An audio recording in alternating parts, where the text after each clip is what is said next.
నమస్కారం. నాట్య సంబంధిత శ్లోకాల సమాహారం శ్లోక సంహితం కార్యక్రమానికి తిరిగి స్వాగతం.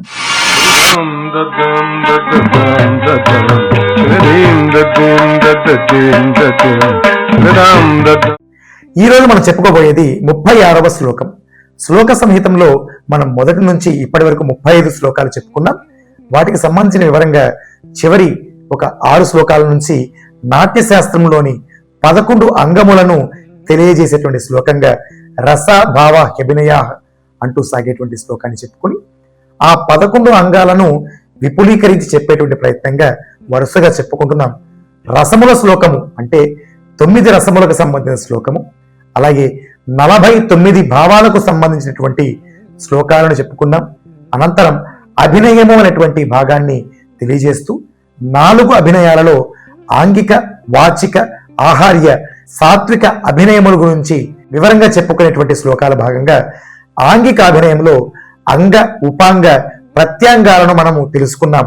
అనంతరం శిరోభేదములు, దృష్టి భేదములు, భ్రూభేదములు మరియు గ్రీవ భేదములకు సంబంధించినటువంటి శ్లోకాలను చెప్పుకున్నాం. అనంతరం అసంయుత సంయుత హస్తముల యొక్క సంపూర్ణ శ్లోకాలను తెలుసుకున్నాం పూర్వం వీడియోలలో. ఇక ఈ రోజున అసంయుత హస్తాలలోని ప్రప్రథమైన అసంయుత హస్తము పతాక హస్తము యొక్క లక్షణ వినియోగాలను తెలియజేసేటువంటి శ్లోకాలని తెలియజేసేటువంటి ప్రయత్నం చేస్తాం.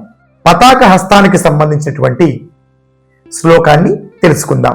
ముందుగా శ్లోకాన్ని రాసుకోండి. అంగుళ్య కుంచితాంగుష్ట సంశ్లిష్ట ప్రస్తుత యది న పతాక కర ప్రోక్తో నృత్యకర్మ విశారదై నాట్యారంభే వారివాహే వనే వస్తు నిషేధనే కుచస్థలే నిశాయాం చ నద్యామర మండలే తురగే ఖండనే వాయౌ శయనే గమనోద్యమే ప్రతాపే చ ప్రసాదే చ చంద్రికాయాం ఘనాతపే కవాటపాటనే సప్త విభక్త్యర్థే తరంగకే వీధి ప్రవేశ భావేపి సమత్వే చాంగరాగకే ఆత్మార్థే సబదే చాపి తూష్ణీం భావ నిదర్శనే తాళపత్రే చ ఖేటే చ ద్రవ్యాది స్పర్శనే తథా ఆశీర్వాద క్రియాయాం చ నృపశ్రేష్టస్య భావనే తత్ర తత్రేతి వచనే సింధౌ చ సుకృతి క్రమే సంబుద్ధేతు పురోగేపి ఖడ్గరూపస్య ధారణే మాసే సంవత్సరే వర్షదినే సమ్మార్జనే తదా ఏ మధ్యేషు యుజ్యంతే పతాక హస్త భావనాః. పతాక హస్తము యొక్క లక్షణమును మొదటి 2 లైన్లలో తెలియజేస్తూ మిగిలిన అన్ని లైన్లలో పతాక హస్తమును ఏ ఏ సందర్భాలలో మనం వాడతాము అంటూ వాటి యొక్క వినియోగాలను విపులీకరించి ఈ శ్లోకంలో చెప్పడం జరిగింది. ఇక ఒక్కొక్కటిగా తెలుసుకునే ప్రయత్నం చేద్దాం రండి. మొదటిగా ఏం చెప్తున్నారు వినండి. అంగుళ్య కుంచిత అంగుష్ట. కుంచిత అంగుష్టం అంటే అంగుష్టము వంచబడి ఉండాలి, అంటే వంచిన బొటన వేలు. అంగుళ్య సంశ్లిష్ట అంటే చాచి ఉంచటం, అంటే వంచకుండా దగ్గరగా చేర్చవలసి ఉంటుంది. సంశ్లిష్టం అంటే దగ్గరగా చేర్చటం. ఇక ప్రసృత యది చాపి ఉంచాలి అని చెప్తున్నారు. ఇక్కడ ఏం చెప్పారు? అంగుళ్య కుంచిత అంగుష్ట సంశ్లిష్ట ప్రస్తుత యది. ఈ విధంగా మనము అన్ని వేళను చాచి కలిపి ఉంచి బొటన వేళను మాత్రమే వంచినట్లయితే ఏం చెప్తున్నారు? అంగుళ్య కుంచిత అంగుష్ట సంశ్లిష్ట ప్రస్తుత యది న పతాక కర ప్రోక్తో. ఇది పతాక హస్తము అనబడుతుంది. ఎవరి చేత చెప్పబడింది? నాట్య శాస్త్ర విశారదై. నృత్యకర్మ యందు విశారదులుగా చెప్పబడేటువంటి పెద్దలు దీనిని చెప్పారు. నృత్యకర్మ విశారదై అని చెప్పారు. సో వారి చేత ఇది పతాక హస్తం అని చెప్పబడింది. ఇంతవరకు పతాక హస్తము యొక్క లక్షణము అంటాం. ఇక తదుపరి చెప్పేటువంటి లైన్లలో విపులీకరించి చెప్పేది వినియోగాలు, అది చెప్పుకుందాం. మొదటిది నాట్యారంభే, నాట్య ప్రారంభంలో ఈ పతాక హస్తమును వాడటం జరుగుతుంది. వారివాహే, వారివాహే అంటే మేఘము, మేఘాన్ని చూపించేటప్పుడు ఇలా కానీ చూపిస్తాం జరుగుతుంది. మీరు గమనిస్తే నీలమేఘ శరీర, నీలమేఘ శరీరము కలిగినటువంటి ఓ కృష్ణ అంటూ చెప్పేటప్పుడు మనం అభినయిస్తున్నది పతాక హస్తమే కదా. ఇది వారివాహే అనే దానికి నిరూపణగా చూపిస్తుంది. వనే, వనము అంటే అడవి అని చెప్తాము. సో ఆ అడవిని మనం ఎలా వాడతాము? సో అడవికి కొన్ని చెట్ల సమూహాన్ని చూపించే విధంగా ఎలా చూపిస్తారు? కొన్నిసార్లు మీరు గమనిస్తే గనక రామాయణ శబ్దము అనే కూచిపూడి సాంప్రదాయ నృత్యంలో మనం ఏం చెప్తాము? అంతటా వనవాసము చేసితివి అని పెద్ద మాస్టర్ గారు కంపోజ్ చేయడం జరిగింది. ఇక్కడ మీరు గమనిస్తే వనవాసము అని చెప్పినప్పుడు వనములో వాసము అంటే అక్కడ నివసించవలసి వచ్చింది, ఇక్కడ తిరగవలసి వచ్చింది. ఎక్కడ? వనము లోపల. ఇక్కడ ఏం వాడారు? పతాకహస్తం వాడారు. సో వనే అనే దానికి ఇది నిరూపణ. వస్తు నిషేధనే అంటే వస్తువులను నిషేధించటం, వద్దు వద్దు అని చెప్పేటువంటి సందర్భంలో వాడేటువంటిది ఇది పతాకహస్తం. ఇది వస్తు నిషేధనే.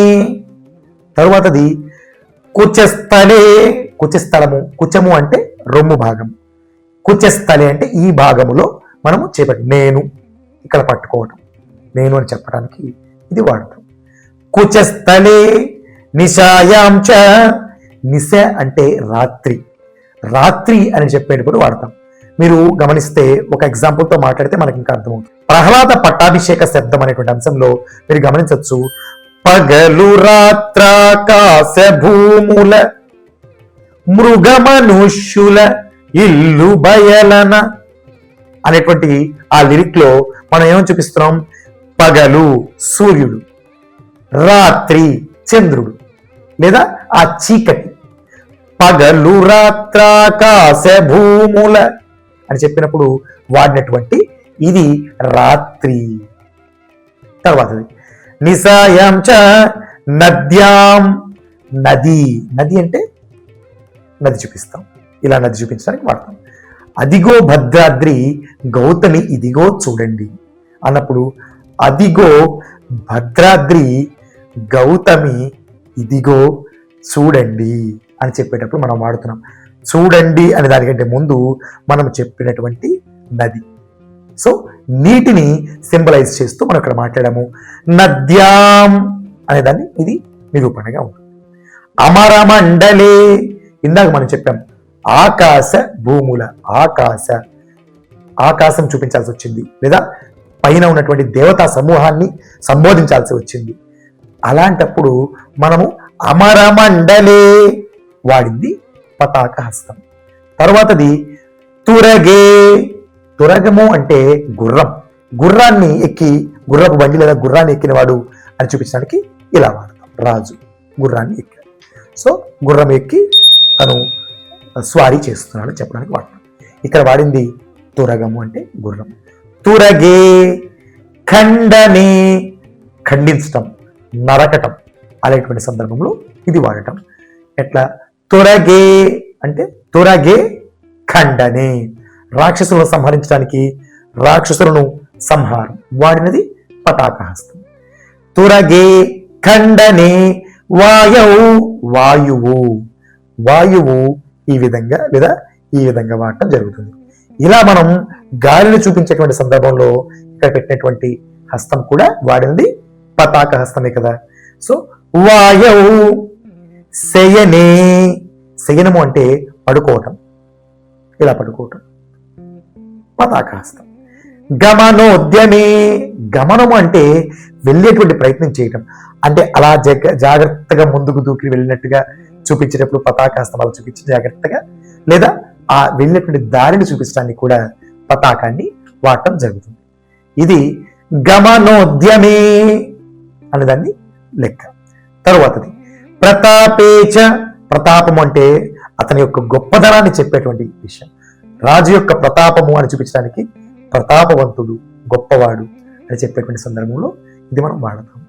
ప్రతాపేచ ప్రసాదేచ, ప్రసాదము అంటే అనుగ్రహము, ప్రసాదించారు అంటే రాజుగారి ప్రసాదము అందింది, లేదా దేవత యొక్క ప్రసాదం వల్ల నాకు ఈ బిడ్డ పుట్టాడు, ఇట్లాంటి చెప్పేటప్పుడు ప్రసాదించడం అని చెప్పేటప్పుడు ఇది వాడతాం. ప్రతాపేచ ప్రసాదేచ చంద్రికాయాం, చంద్రుని యొక్క వెన్నెల కాస్తున్నటువంటి చంద్రుడు. సో చంద్రుడి యొక్క వెన్నెల ప్రసరిస్తుంది, లేదా వెన్నెల ప్రసరిస్తుంది అన్నప్పుడు అది వాడతాం. సో చంద్రుడు. చంద్రికాయాం ఘనతపే, ఘనతపే అంటే ఎర్రని ఎండ, బాగా ఎండ ఎక్కువగా ఉందనుకోండి, ఆ ఎండ తట్టుకోలేని మనము ఏదైతే అడ్డు పెట్టేటువంటి చేతులకు ఇది చూపిస్తాం. అక్కడ ఎండ ఉంది, బాగా వెలుతురు ఎక్కువగా ఉంది అన్న సందర్భాన్ని మనం ఇలా అనకుండా ఆ చేతులు పెట్టడం వల్ల మనకు ఆ ఎఫెక్ట్ తెలుస్తుంది. ఘనాతపే అని. చంద్రికాయాం ఘనాతపే కవాట పాటనే, కవాటములు అంటే తలుపులు, కవాట పాటనే అంటే తలుపులు తెరవడం. సో మనము పదము వాటిలో చూస్తూ ఉంటాం, ఎలా మాట్లాడతామంటే జావళి కానీ పదముల్లో కానీ పరులన్న మాట జావళి కదా. మనము ఒక జావళి గమనిస్తే కనుక పరులన్న మాట నమ్మవద్దు ప్రాణనాయకలో మనం ఏం చేస్తాము, సో భర్త గురించి వెయిట్ చేస్తూ ఉన్నటువంటి ఆవిడకు భర్త తలుపు తట్టినట్టుగా తెలిసినప్పుడు సో అక్కడ మనము తలుపు గెడ తీసి తలుపును తెరిచినట్లుగా చూపిస్తాం. ఇది కవాట పాటనే అని మాట్లాడతాం. ఇక్కడ వాడినటువంటిది పతాక హస్తము కాబట్టి పతాక హస్తం యొక్క వినియోగము ఇక్కడ కవాట పాటని. తర్వాత సప్త విభక్త్యర్థే, సప్తమి విభక్తి, డూమూవులు ప్రథమా విభక్తి, నిన్నున్న కూర్చీ గురించి ఇట్లా మనం నేర్చుకొని ఉంటాం చిన్నప్పుడు. ప్రథమ, ద్వితీయ, తృతీయ ఇలా మాట్లాడేటువంటి విభక్తులలో 7వది సప్తమి విభక్తి. దాని యొక్క లక్షణం ఏమిటి చిన్నప్పుడు నేర్చుకుని ఉంటాం. అందున్ నన్ సప్తమి విభక్తి, అందులో అందులో అని చెప్పినప్పుడు వాడినటువంటిది పతాక హస్తమే కదా, అది సప్తమి విభక్తికి నిరూపణ. తర్వాతది సప్త విభక్త్యర్థే తరంగకే, తరంగాలు ఇందా మనం మాట్లాడుకున్నట్లుగానే ఒక అలలు వచ్చేటువంటి సందర్భాన్ని, ఇందాక నది అన్నాం, ఇప్పుడు అలలు వచ్చేటువంటి విధానాన్ని కూడా చెప్తాం. అలాగే తర్వాత వీధి ప్రవేశ భావేపి, వీధి ఉంది, ఆ వీధిలో వెతుకుతూ వెళ్ళి ప్రవేశించడం, ఆ వీధిలో ప్రవేశించవలసి వచ్చింది, మనం వెళ్ళటం జరిగింది. సో ఆ ప్రవేశించిన విధానాన్ని ఆ వీధి ప్రవేశ భావేపి అంటాం, అంటే వీధిలోకి ప్రవేశించటం అని అర్థం. సమత్వే, సమానంగా ఉండటం, ఇది సమానం, దీనికి ఇది సమానంగా ఉంది అని మాట్లాడినప్పుడు పతాక హస్తం వాడాం, ఇది పతాక హస్తం వాడాం. తర్వాత సమత్వేచ అంగరాగకే, అంగరాగములు అంటే గంధము మొదలైనవి పోయటం. ఇప్పుడు మనము కృష్ణ శబ్దం అనే అంశం తీసుకుందాం. కృష్ణ శబ్దంలో మనం ఏం చేస్తాము, గంధాన్ని చక్కగా గంధపు చెక్కతో గంధాన్ని తయారు చేసి ఆ గిన్నెలో ఈ గంధం మొత్తం తీసుకున్న తర్వాత ఏదైతే మనం పూస్తామో కృష్ణుడికి అలా పూసేటువంటి సందర్భం, లేదా ఆ పూసేటువంటి విధానంలో మనం వాడేటువంటి హస్తం పతాక హస్తము అనబడుతుంది. ఇది అంగరాగకే అనేటువంటి దానికి నిరూపణ. తర్వాత ఆత్మార్థే, నేను నేను నాది అని చెప్పేటువంటి సందర్భంలో వాడేటువంటిది ఆత్మార్థే. శబదే చాపి, శబదం చేయటం, బొట్టు వేయటం, ఇటువంటి ప్రమాణం చేయటం, ఇటువంటి సందర్భంలో వాడేటువంటిది పతాక హస్తమే కదా, ఇది రెగ్యులర్ యూజ్ గా మనం చేసేది. తర్వాత శబదే చాపి తూష్ణీం భావ నిదర్శనే, తూష్ణీం భావం అంటే సైలెంట్ గా ఉండటం, అస్సలు మాట్లాడకుండా ఉండటం. నేను సైలెంట్గా ఉండాల్సి వచ్చే సందర్భం వచ్చింది అని ఎవరితో అయినా కానీ మాట్లాడే అవకాశం నాకు లేదు అని అలా చూపించడానికి మనం వాడేటువంటి హస్తము ఈ పతాక హస్తం కాబట్టి తూష్ణీ భావ నిదర్శన అనే దానికి ఇది నిదర్శనంగా నిలిచింది. తదుపరి తాళపత్రేచ, తాళపత్రాలు మీ అందరికీ తెలుసు, తాళపత్రాలు కట్టకట్టి ఉన్నప్పుడు వాటిని విప్పదీసి అలాగా ఓపెన్ చేసి మనం రాయటం, లేదా అలా విప్పదీసి చదవటం, అలా చదివేటప్పుడు మనం వాడేటువంటి పతాక హస్తం తాళపత్రాలను చూపించడానికి వాడుతున్నాం మనం. తర్వాత ఖేటేచ, తాళపత్రేచ ఖేటేచ అన్నారు. ఖేటేచ, ఖేటము అంటే డాలు అంటాం. డాలు అంటే ఏమిటి? మీరు గమనిస్తే యుద్ధము చేసేటువంటి వారికి, ముఖ్యంగా కత్తి యుద్ధం చేసేటువంటి వీరులకు, ఆ యుద్ధ వీరులకు ఒక రేకు లాంటిది అడ్డంగా ఉంచుతూ ఉండేందుకు ఒకటి ఇస్తుంటారు. సో అది వెనక ఒక ఇట్లా పట్టుకోవడానికి ఉంటుంది, ముందేమో అడ్డంగా రేకులా ఉంటుంది. అది ఏంటంటే చాలా స్ట్రాంగ్ షీల్డ్ అంటాం దాన్ని. సో స్వార్డ్ అండ్ షీల్డ్ అంటాం. ఆ షీల్డ్ ఏదైతే ఉందో దాన్ని మనం ఇక్కడ డాలు అంటాం. యాక్చువల్గా పట్టుకునేది ఇలా పట్టుకుంటాము, కానీ అడ్డుగా ఉన్నప్పుడు ఇలా ఉంటుంది కదా, అందువల్ల అడ్డుగా ఉంచుతూ తన కత్తితో యుద్ధం చేస్తున్నాడు. సో యుద్ధంతో చేస్తున్నప్పుడు ఏదైతే ఇది వాడామో ఇది డాలు అనబడుతుంది. దీనిని ఇక్కడ మనం వాడినది పతాకహస్తం వాడాము అని చెప్పుకో. అలాగే ఖేటము అనే దానికి మరొక అర్థం కూడా ఉంది, చెంపపెట్టు. చెంపకేసి ఇట్లా కొట్టినప్పుడు మనం పతాకహస్తంతోనే కొడతాం కదా, దాన్ని మనం అంటాము ఖేటేచ అనే దాన్ని, అది కూడా అర్థంగా తీసుకోవచ్చు. తర్వాత తాళపత్రేచ ఖేటేచ ద్రవ్యాది స్పర్శనే తథా. ద్రవ్యములను పట్టుకున్నప్పుడు మనం గమనిస్తే ద్రవ్యములు ఇట్లాగా టచ్ చేయడం. మీరు గమనిస్తే పూజా సందర్భంలో, పూజ నిర్వహించేటువంటి సందర్భంలో మనల్ని అలా తాకమని చెప్తారు.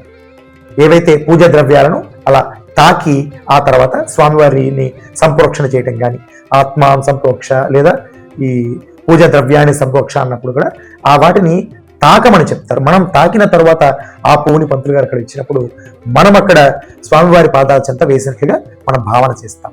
ఇక్కడ మనం ఏదైతే టచ్ చేశామో దానిని ద్రవ్యాది స్పర్శనము, ద్రవ్యము మొదలైన వాటి స్పర్శను, దీన్ని వాడతాము అని చెప్తాం. దానికి వాడేది ఈ యొక్క పతాకహస్తము.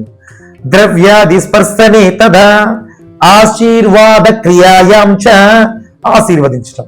ఇందా మనం చెప్పుకున్నట్లుగానే ఇందాక ఏదైతే ఇట్లా చెప్పామో ఆశీర్వదించడం, దేవతలు ఆశీర్వదించారు. సో పైనుంచి దేవతలను దీవించారు లేదా ఆశీర్వదించారు అని చెప్పినప్పుడు నువ్వు దేవతలుగా ఉన్నప్పుడు ఏ విధంగా ఎక్స్ప్రెషన్ చేస్తావు, ఇలా ఎక్స్ప్రెషన్ చేస్తావు. ఇక్కడ చేసినటువంటిది పతాకహస్తము. ద్రవ్యాది స్పర్శనే తథా ఆశీర్వాద క్రియాయాం చ నృపశ్రేష్టస్య భావనే. నృపులలో శ్రేష్టమైన వాడు అంటే రాజులందరిలోకి గొప్పవాడైనటువంటి రాజుని అలా చూపిస్తూ మనం మాట్లాడేటువంటి సందర్భంలో పతాకం వాడతాము అంటాం. కొన్ని అలా మనం వాడకపోయి ఉండొచ్చు, కానీ వాటి యొక్క అలా వాడొచ్చు అని చెప్పేవి ఈ భావనలు. అంటే ఈ వినియోగాలు ఇలా వాడడానికి అవకాశం ఉందని చెప్పడానికే మనకు చెప్పడం జరుగుతుందని మనందరం గమనించాలి. ఇక తర్వాతి తత్రేతి వచనే, అక్కడే అక్కడే చూడు తత్రేతి వచనే, అదుగో చూడు కావస్తే అక్కడ చూడు, అదుగో అని చెప్పేటప్పుడు వాడినది పతాకహస్తం. తత్రేతి వచనే సింధౌచ సముద్రము. సో సముద్రము వాడేటప్పుడు ఈ సముద్రము అలలు ఇలా వాడేటప్పుడు పెద్దది. ఇందాక మనం 2-3 రకాలుగా మనం నీళ్ళని చూపించడం ప్రయత్నం చేస్తాం. నద్యాం అమరమండలే కావచ్చు, తరంగకే కావచ్చు, ఇక్కడ సముద్రం కావచ్చు. వివిధ రకాల భావనలలో మనం ప్రదర్శించే విధానం మారుతుంది. అలాగే మీరు గమనిస్తే ఇందాక మనం వాయువు అన్నాం. వాయువు ఇలా ఒకసారి వాడితే ప్రచండమైన గాలి వీచేటప్పుడు ఆలం కూడా వాడతాం, వాడకూడదని కాదు. బట్ ఆ సందర్భాన్ని అనుసరించి మనం ఏ విధంగా ఎన్ని రకాలుగా వాడొచ్చు అనే విధానాన్ని చెప్పడానికి పెద్దవాళ్ళు మనకు ప్రయత్నం చేశారు. అది మనం సందర్భాన్ని బట్టి వాడడానికి ప్రయత్నం చేయడానికి అవకాశం ఉంది. తరువాత సింధౌచ సుకృతి క్రమే. సుకృతి అంటే మంచి పనులు చేయండి ఆయన, మంచి పనులు చేయి అని పెద్దవాళ్ళగా, మంచిది నాయన చాలా మంచిది అని చెప్పినప్పుడు వాడేటువంటి పతాకహస్తము ఇక్కడ సుకృతి క్రమే అంటే మంచి పనుల క్రమం. ఇది మంచిది జరిగింది, మంచికే జరిగింది, నీకు మంచిదే అయ్యింది, మంచి పనే జరిగింది. సో ఇక్కడ వాడేటువంటి ప్రతి సందర్భంలోనూ మనం వాడేటువంటిది పతాకహస్తము అని చెప్తున్నారు. తర్వాతది సంబుద్ధేతు అంటే సంబోధించటం, ఎవరినో పిలవటం, ఇలా పిలవటం, దూరంగా ఉన్న వారిని ఓయని అరవటం, ఇలా సంబోధించే సందర్భంలో అలా పిలిచేటప్పుడు వాడింది పతాకహస్తము అని చెప్తాం. సంబుద్ధేతు పురోగేపి, ముందుకు పోవటం అంటే ఎదుకటం, అట్లా ముందుకు ఎదిగాడు. ఇక్కడ ఉన్నవాడు అలా ఎదుగుతూ పైకి వెళ్ళాడు లేదా ముందుకు వెళ్ళాడు. పదండి ముందుకు పదండి, ఎదగండి అని చెప్పేటువంటి సందర్భంలో పురోగేపి, పురోగమనము అనే ఆలోచన లేదా ఆ మాట మీరు వినే ఉంటారు. పురోగేపి లేదా పురోగమనము అంటే ముందుకు పోవటం, ఎదగటం అని అర్థం. దానికి ఇది వాడతాం. తర్వాత పురోగేపి ఖడ్గ రూపస్య ధారణే అంటాం. ఈ వరలోంచి కత్తిని తీసినటువంటి వీరుడు అలా నుంచొని ఆ కత్తి అలా చూపించడాన్ని మనం ఇక్కడ అన్నాము ఖడ్గ రూపస్య ధారణి అని. తర్వాతది మాసే, ఒక నెల గడిచిపోయింది. సంవత్సరే, అలా సంవత్సరాలు గడిచిపోయినాయి.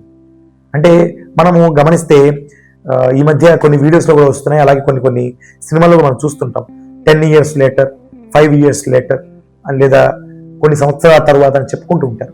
అలా చెప్పేటప్పుడు ఒక నెల తర్వాత ఏం జరిగిందంటే, లేదా ఒక సంవత్సరం తర్వాత ఏం జరిగిందంటే అని చెప్పేటువంటి సందర్భంలో మనం ఎలా వాడాలి, అప్పుడు ఇది వాడచ్చు అని చెప్తున్నారు. సందర్భం చాలా తక్కువ సందర్భాల్లో వస్తాయి, ఆ వచ్చినప్పుడు ఎలా వాడాలనేది పెద్దవాళ్ళు మనకు చెప్తున్నారు. తర్వాత వర్షదినే, మాసే సంవత్సరే వర్షదినే, వర్షము పడుతున్నటువంటి రోజు లేదా ఒక రోజు అనుకోండి. సో వర్షము పడుతున్న రోజు, సో వర్షం ఇలా పడుతూ ఉంది రోజు. ఓకేనా. మాసే సంవత్సరే వర్షదినే. తర్వాత సమ్మార్జనే తదా, ఇది అత్యద్భుతమైన కళ నిజానికి. ఏంటంటే కళ్ళాపి జల్లటం. మన పిల్లలకి చాలా మందికి తెలిసి ఉంటుంది అనుకుంటున్నాను, తెలిస్తే చాలా మంచిది, తెలియకపోతే వెంటనే తెలుసుకోండి, అవకాశం ఉంటే చేయడానికి ప్రయత్నం చేయండి. ఏంటంటే కళ్ళాపి జల్లటం.